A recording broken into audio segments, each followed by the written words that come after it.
Nobody challenges this board. Those were the exact words Victoria Reynolds said before the entire room went silent. The sound of a chair moving across the polished clubhouse floor stopped. The quiet conversations disappeared.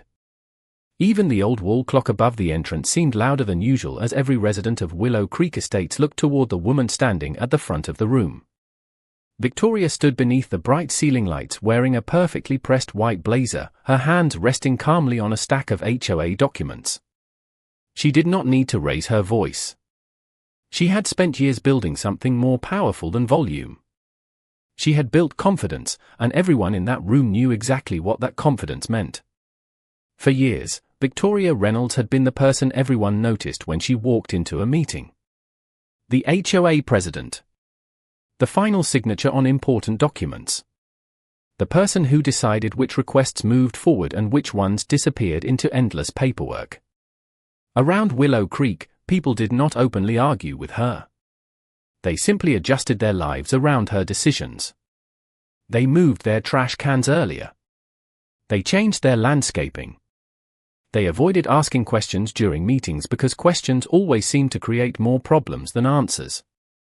And then there was me. My name is Daniel Carter. I was 42 years old when I moved into Willow Creek Estates, and unlike everyone else in that room, I was not looking for influence, attention, or a fight. I had spent most of my adult life repairing old homes, restoring damaged rooms, and bringing forgotten properties back to life. I knew how to fix things, but I never believed every problem needed a loud solution. Sometimes the most important work happened quietly, behind walls, where nobody could see it. That was the kind of person I was. Quiet. Patient. Observant. The kind of person people often overlooked. My first months in Willow Creek were exactly what I wanted after years of running my small restoration business. A simple home. A peaceful street. A place where I could finally slow down. My house sat near the edge of the neighborhood, a modest 2-story home with a wide garage where I kept my tools. Every morning, the smell of fresh coffee mixed with sawdust as sunlight came through the garage windows while I worked on small repair projects. I liked that routine. It reminded me of why I had chosen that place. But beneath the clean sidewalks and carefully maintained lawns, something felt different. I noticed it in the way neighbors lowered their voices when Victoria's name came up. I noticed it in the way people checked their mailboxes with hesitation. I noticed it in the way everyone seemed to know the rules but nobody seemed willing to question who created them. During that meeting, I sat near the back of the room with a notebook in my hand, watching Victoria move through the agenda like she owned every second of the evening. She approved motions. She dismissed concerns. She reminded everyone about community standards. Then she looked across the room and noticed me. Her expression changed slightly, almost like she had already decided what kind of person I was. Another quiet homeowner. Another person who would eventually learn to stay silent. She did not know my background. She did not know how many broken houses I had rebuilt by paying attention to details other people ignored. And she definitely did not know that the smallest cracks are usually the ones that reveal the biggest problems. That night, while everyone else saw the HOA president as untouchable, I saw something different. I saw a person who had become so comfortable with control that she stopped noticing the people watching carefully. And sometimes, the person sitting quietly in the corner is the one who remembers everything. When I first arrived at Willow Creek Estates, I thought I was buying a house. I did not realize I was stepping into a system where every mailbox, every fence, and every flower bed had a story behind it. I remember the first morning after moving in. The garage door rolled upward with a slow mechanical hum, and warm sunlight spread across the concrete floor. The smell of fresh coffee mixed with the scent of cedar board stacked beside my workbench. For the first time in years, I was not waking up in a hotel room after another restoration project. I was home. The house was not perfect, but that was exactly why I loved it. The previous owners had taken care of the important things, and I spent my first few months improving the details. I repaired the old wooden steps, restored the cabinets in the kitchen, and replaced worn sections of trim around the windows. Small projects. Honest work. The kind of work that made a place feel alive again. My neighbors noticed. Most people in Willow Creek were friendly when I first arrived. Harold Bennett from across the street introduced himself while I was unloading tools from my truck. Eleanor Price brought over a homemade apple pie wrapped in a white towel. Daniel and Rebecca Foster waved whenever they passed by with their dog in the evenings.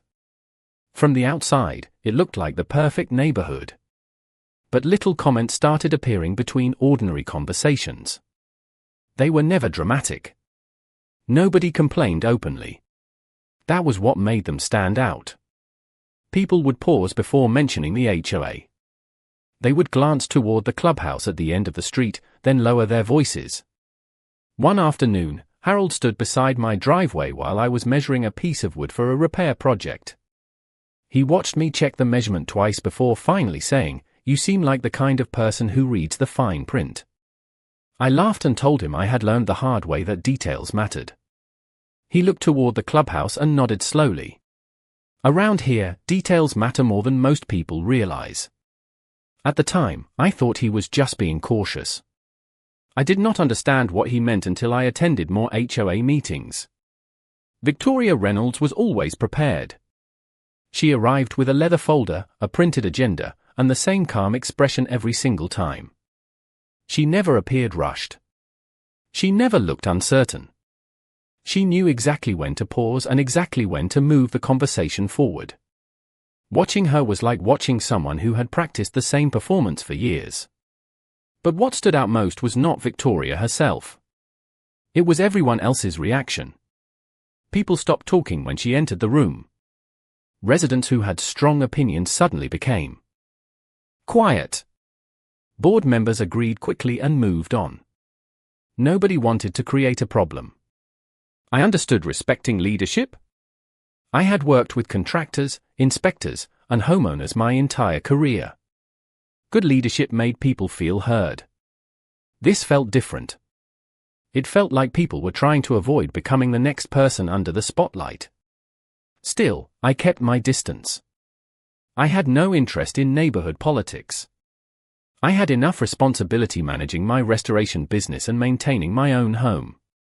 I believed that if I followed the rules and treated people fairly, everything would work out. That belief lasted longer than it probably should have. Looking back now, I realize I was studying the neighborhood without knowing it. Every conversation. Every hesitation. Every uncomfortable silence. I was collecting small details the same way I inspected an old house before a renovation. Because sometimes the damage is not visible when you first walk through the door. Sometimes you only notice it after you take the time to look beneath the surface. The first real warning sign did not come from a dramatic argument or a public disagreement. It arrived in a small white envelope sitting quietly inside my mailbox on a Tuesday afternoon. I remember walking up my driveway after finishing a repair job across town, my work boots still covered with a thin layer of sawdust, the smell of fresh lumber from the truck mixing with the cool autumn air. I expected the usual things. Utility bills. Advertisements. Maybe a package notification. Instead, I found a letter from the Willow Creek Homeowners Association with my name printed neatly across the front. I opened it while standing beside my garage, and within seconds I knew something was wrong. The notice claimed my front yard violated community appearance standards because my landscaping did not meet approved guidelines. I looked across the lawn, then back at the paper. The grass was trimmed. The flower beds were maintained. There were no obvious issues. I had spent years restoring homes, and I knew the difference between a real maintenance problem and a vague complaint. This felt different. I decided not to assume the worst. I did what any reasonable homeowner would do. I reviewed the neighborhood rules, checked the measurements, and prepared a polite response explaining my situation. I included photographs of my property and asked for clarification. I thought maybe someone had simply made a mistake. A few days later, I received my answer. The response was short. The violation would remain. No additional explanation. No discussion. Just a decision. I read that sentence several times while sitting at my kitchen table. The room was quiet except for the sound of the refrigerator running in the background. A warm cup of coffee sat beside the letter, slowly getting cold. That was the moment I realized this was not about flowers or grass. It was about whether anyone inside Willow Creek had the ability to question a decision once it had been made. Over the next few months, I started noticing the same pattern everywhere. Harold received another notice about his mailbox, even though it had looked the same for years. Eleanor was warned about a garden decoration she had kept for a long time. Daniel and Rebecca received a reminder about a temporary storage container they used during a home improvement project. Every situation was different, but every conversation ended the same way. People paid. People apologized. People moved on. I asked Harold why nobody challenged these decisions. He stood in his driveway holding a cup of coffee, watching Victoria Reynolds drive slowly through the neighborhood in her pearl white sport utility vehicle. The vehicle moved past us with the confidence of someone who believed every street belonged to her. Harold waited until she turned the corner before speaking. Most people here learn that arguing only makes things harder. That sentence stayed with me. I understood frustration. I understood wanting peace. But I also understood something else. A community cannot function when everyone is afraid to ask questions. At the next HOA meeting, I watched Victoria move through the agenda with the same calm confidence as always. She approved new policies, dismissed concerns, and reminded everyone about maintaining neighborhood standards. Then she paused when she saw me sitting there. She recognized me now. The quiet homeowner who had started asking questions. The person who had not simply accepted the first answer. She gave me a polite smile, but something in her expression told me she had already decided I would eventually stop. She did not know that I had spent my entire career fixing things that others ignored. And she did not know that every unanswered question has a way of creating another one. The next notice arrived faster than I expected. This time, it was not about my landscaping or the appearance of my home. It was about my garage. I found the envelope tucked neatly between my regular mail on a Friday morning, just as the sun was rising over Willow Creek. The neighborhood was quiet. Sprinklers clicked across perfectly maintained lawns. Birds moved through the maple trees lining the street. Everything looked peaceful, but the paper in my hand carried the same familiar message. The HOA had determined that my garage door color did not meet community appearance standards. I stood there for a moment staring at my own house. The garage door had been there when I bought the property. The color matched the original exterior design. I had restored the surrounding trim myself and followed every guideline I could find. Still, another violation had appeared. This time I did not immediately write a response. I sat at my kitchen table with the letter in front of me, the same place where I had reviewed the first notice months earlier. The morning coffee beside me slowly cooled while I read every sentence carefully.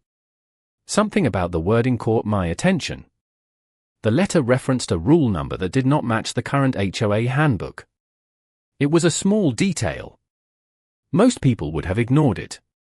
But details were exactly what I spent my life studying. When you restore an old home, the smallest crack can tell you where the real problem is hiding. I decided to attend the next HOA meeting and ask a simple question. I was not angry. I was not trying to create a scene. I only wanted an explanation. The clubhouse smelled like fresh coffee and printer paper when I arrived. Residents filled the chairs while Victoria Reynolds organized her documents at the front table. The gold master key rested against her blazer as usual. She looked completely comfortable, like someone who had never experienced a difficult conversation. When my turn came, I calmly asked about the rule referenced in my violation notice. For a moment, the room was silent. Victoria looked down at the paperwork in front of her, then back at me. The board has already reviewed this matter, she said. The decision remains unchanged. I asked if the board could provide the updated guideline she mentioned.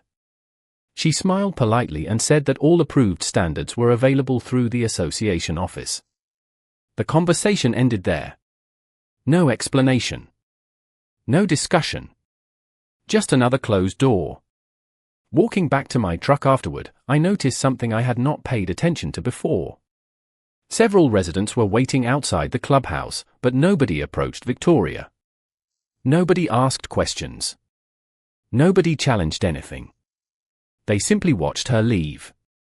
That was when I understood the real problem was bigger than my garage door. Victoria was not just enforcing rules. She had created an environment where people stopped believing their voices mattered. Over the next few weeks, I began hearing more stories. A homeowner who had requested financial records but never received a complete response.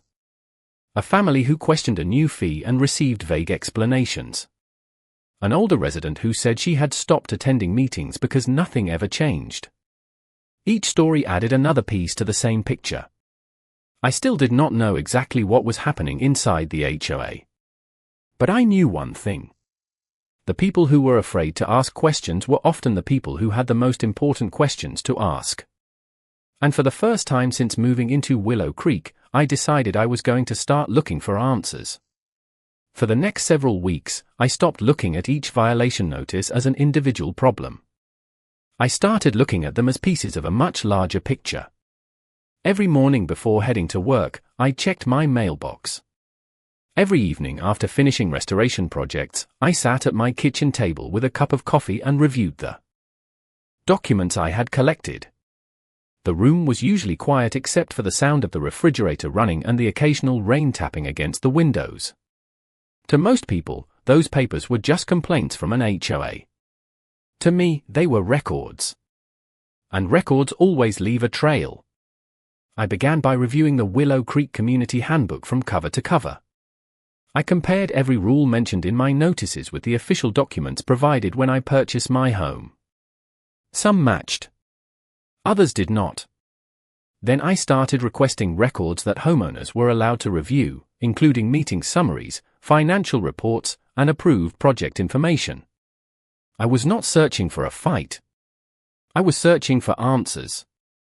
The first thing I noticed was how difficult it was to find simple information. Some documents were available immediately. Others required repeated requests. Some meeting notes were detailed, while others contained only a few general sentences about major decisions. The differences seemed small at first, but small differences are where problems usually begin. My background in home restoration had trained me to notice patterns. When I inspect an older house, I do not just look at the broken window or the damaged wall. I look at what caused the damage. I follow the signs until they lead me to the source. I approached the HOA records the same way. One evening, Harold Bennett came over while I was organizing documents in my garage. The door was open, and the smell of fresh cut wood filled the air. He looked at the folders stacked on my workbench and quietly asked what I was finding. I told him I was still reviewing everything and did not want to make assumptions.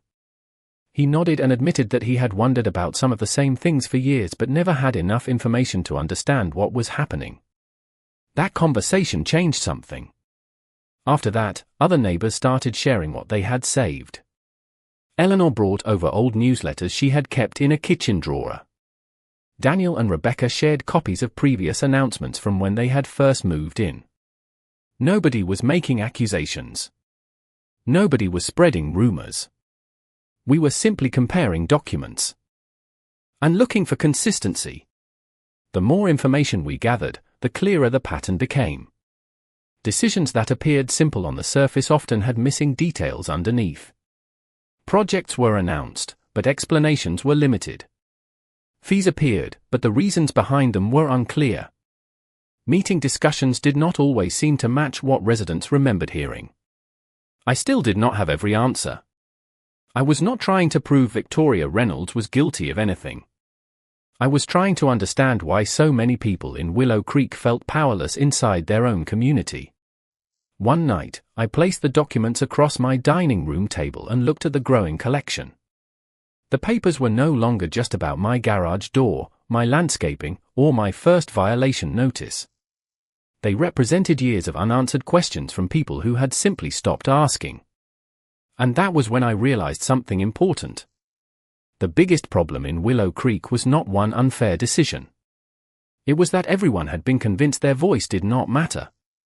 The turning point came from a stack of old meeting records that had been sitting unnoticed for years.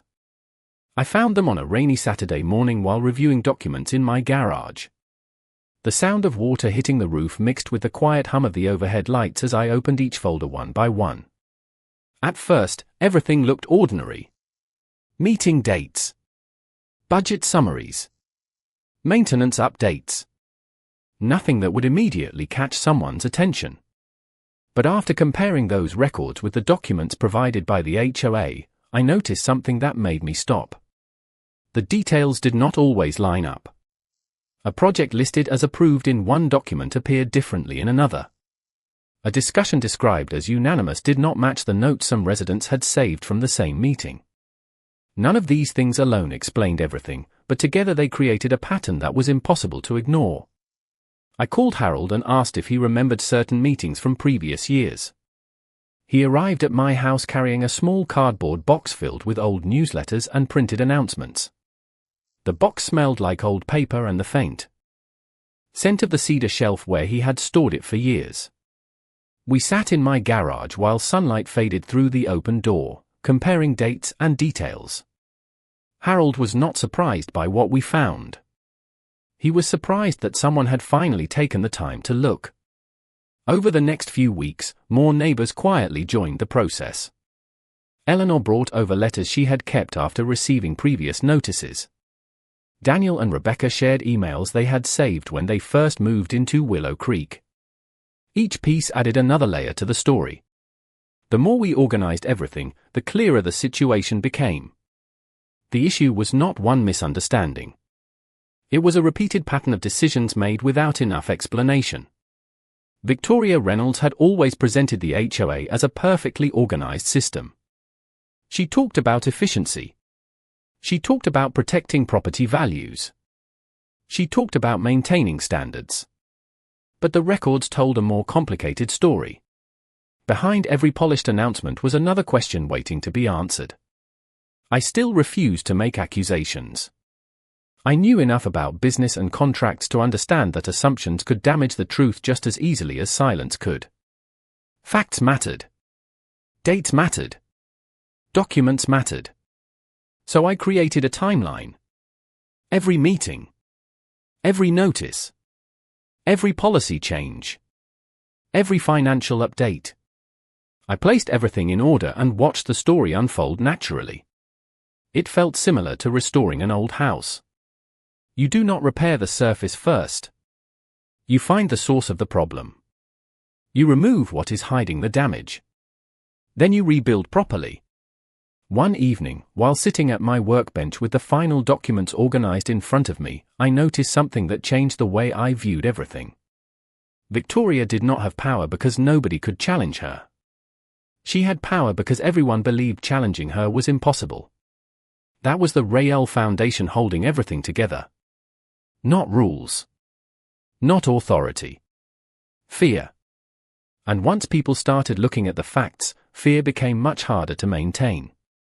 I closed the binder, placed it on the shelf beside my tools, and turned off the garage light. For the first time since moving into Willow Creek, I was not just reacting to what was happening around me. I finally understood what had been happening all along. After I finished organizing the timeline, I made a decision that surprised some of my neighbors. I stopped talking about it. I stopped mentioning the documents. I stopped asking Victoria Reynolds for explanations. To anyone watching from the outside, it probably looked like I had finally given up. That was exactly what I wanted them to believe. I had learned something important about people who rely on control. They become most comfortable when they think they have already won. The next HOA meeting arrived on a cold Thursday evening. The clubhouse parking lot was filled with familiar vehicles, and the glow from the windows stretched across the pavement. Inside, the smell of coffee and printed paper filled the room. Victoria sat at the front table with her usual confidence, arranging her documents while board members prepared for another routine meeting. She looked exactly the same as she had months earlier. Calm. Organized. Certain. She had no idea that every new decision she made was adding another page to a story she could no longer control. I sat near the back of the room with a small notebook in front of me. I did not bring the binders. I did not bring the documents. I did not want attention. I wanted information. Victoria moved through the agenda quickly. She announced new community projects. She reviewed upcoming expenses. She reminded everyone about the importance of following HOA procedures. The residents listened quietly, just like they always had. But this time, I noticed something different. People were paying attention. Harold was taking notes. Eleanor had brought a folder of her own. Daniel and Rebecca were sitting closer to the front than usual. The room was still quiet, but it was not the same silence as before. It was the silence of people observing. That difference mattered. After the meeting, I continued reviewing every new document that became available. I did not need Victoria to admit anything. I did not need her to explain herself. Her own records were already telling the story. A new landscaping contract was approved with limited discussion. Another fee adjustment appeared without clear communication. A policy update was announced before residents had a chance to review the details. Each action created another record. Each record connected to the timeline. It reminded me of restoring an old house where someone had covered a damaged wall with fresh paint. The paint might hide the problem for a while, but it could not change what existed underneath. One afternoon, while working in my garage, I received a message from Harold asking if he could stop by. He arrived carrying another folder. Inside were copies of emails and meeting notices he had saved over the years. He placed them on my workbench and looked around at the organized documents surrounding us. "I never thought anyone would actually put all of this together," he said. I told him the truth was already there. We were just finally reading it. That night, I finished preparing a complete record of everything we had found. I separated facts from assumptions. I organized dates. I labeled every document clearly. I made sure anyone reviewing it would not need to know me or trust me. They only needed to see what the paperwork showed. Before sending anything, I looked out my garage window toward the clubhouse lights in the distance. For months, Victoria believed she was protecting her position by keeping everyone quiet. But she had made one mistake. She underestimated the value of ordinary people paying attention. And soon, the same records she trusted to support her authority would be the records that revealed the truth. The night of the annual HOA meeting arrived with a cold breeze moving through Willow Creek Estates. The clubhouse parking lot was fuller than usual, and the soft glow from the building windows reflected across the pavement. Inside, the familiar sounds returned. Chairs sliding across the floor. Papers being arranged on tables. Quiet conversations between neighbors who had spent years choosing their words carefully. But this time, something felt different. The room was not filled with fear. It was filled with anticipation. I arrived early and took a seat near the back, just like I had done many times before. I watched Victoria Reynolds walk in carrying her leather folder, wearing her usual professional white blazer and the same confident expression she had carried for years. She greeted board members, reviewed her notes, and prepared for another meeting she expected to control. From her perspective, this was supposed to be another ordinary evening. Another opportunity to remind everyone about procedures and community standards. She had no idea how much the room had changed. Harold sat near the front with his old records organized neatly beside him. Eleanor brought a folder containing years of notices she had saved. Daniel and Rebecca arrived early and quietly spoke with other residents. Nobody was causing a scene. Nobody was trying to create conflict. They were simply present. And that alone was something new. Victoria opened the meeting exactly as she always did. She thanked everyone for attending, reviewed the agenda, and began discussing upcoming community plans. Her voice was calm and professional. To someone unfamiliar with Willow Creek, everything would have looked completely normal. But I noticed the small changes. Residents who once avoided eye contact were now listening closely. People who used to leave immediately after meetings were staying in their seats. The room had changed because people had started asking questions again. When the financial discussion began, Victoria presented the usual summary. She explained expenses and future projects. Then a resident near the front raised a simple question about one of the listed items. Victoria paused. It was only a moment, but everyone noticed. For years, questions had usually disappeared after that pause. This time, another resident followed with a second question. Then another. The conversation was still respectful. Still calm. But the silence that had protected the old system was gone. Eventually, I stood up with my organized records in hand. I did not walk forward with anger. I did not accuse anyone. I simply explained that several residents had reviewed publicly available documents and noticed differences between records, meeting summaries, and financial information. The room became completely quiet. Victoria looked toward me with the same expression she had given me months earlier when she dismissed my first violation appeal. The difference was that this time, I was not standing there alone. I placed the document on the table one section at a time. Meeting records. Financial summaries. Policy updates. Each page connected to another. Each date explained another question. The power of the moment did not come from my voice. It came from the evidence sitting in front of everyone. Board members began reviewing the documents. Residents compared their saved copies with the official records. Questions that had existed for years finally had a place to be heard. Victoria attempted to explain each issue as a misunderstanding or administrative error, but every answer created another question waiting behind it. For the first time, the meeting was not controlled by one person at the front of the room. It belonged to everyone sitting there. I looked around and saw something I had not seen since moving into Willow Creek. People were speaking without fear. They were participating without hesitation. They had not needed someone powerful to save them. They had only needed someone willing to listen, document, and remind them that their voices mattered. The months that followed changed Willow Creek in ways I never expected. The neighborhood looked the same from the outside. The same streets. The same houses. The same maple trees stretching over quiet sidewalks. But the feeling was completely different. The silence that once filled every HOA meeting had disappeared. People started stopping in driveways to talk.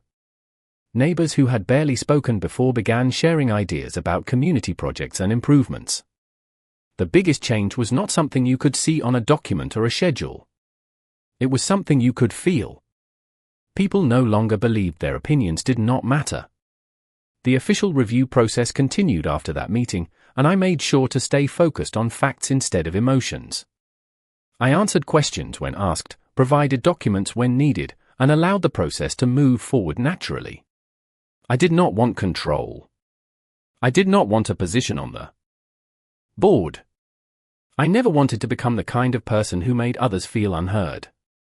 I only wanted the same thing I wanted when I first arrived at Willow Creek. A fair place where people could simply live their lives. Over time, the HOA leadership structure changed. New guidelines were introduced to improve transparency and communication. Residents gained easier access to records and clearer explanations about community decisions. Meetings became more open, and people started participating because they wanted to, not because they felt pressured. Victoria Reynolds stepped away from her role after the review process was completed. I never saw satisfaction in seeing someone lose a position. That was never the point. The point was making sure the community was bigger than one person's influence. A few weeks later, I was working in my garage on a restoration project when Harold stopped by. The afternoon sunlight came through the open garage door, and the familiar smell of cut wood filled the air. He looked around at the tools and the shelves where my old binders still sat today. He smiled and said something I will never forget. "You know, the funny thing is, you never looked like someone who would change anything here." I laughed because he was right. I was never the loudest person in the room. I was never the person searching for attention. I was just someone who noticed details and believed those details mattered. That was the lesson Willow Creek taught me. Problems do not always begin with one huge moment. Sometimes they begin with small things people ignore because they seem too insignificant to challenge. A missing explanation. An unanswered question. A decision nobody reviews closely enough. But those small details matter. They are the foundation of every system, every home, and every community. Looking back at my first HOA meeting, I remember sitting in the back of the room while everyone watched Victoria Reynolds with caution. She believed power came from being the person everyone feared. But I learned something different. Real strength comes from being the person willing to stand calmly when everyone else chooses silence. I never planned to become the person who changed Willow Creek. I simply refused to stop asking questions. And sometimes, that is all it takes to remind an entire community that their voice was never gone. It was only waiting for someone to listen.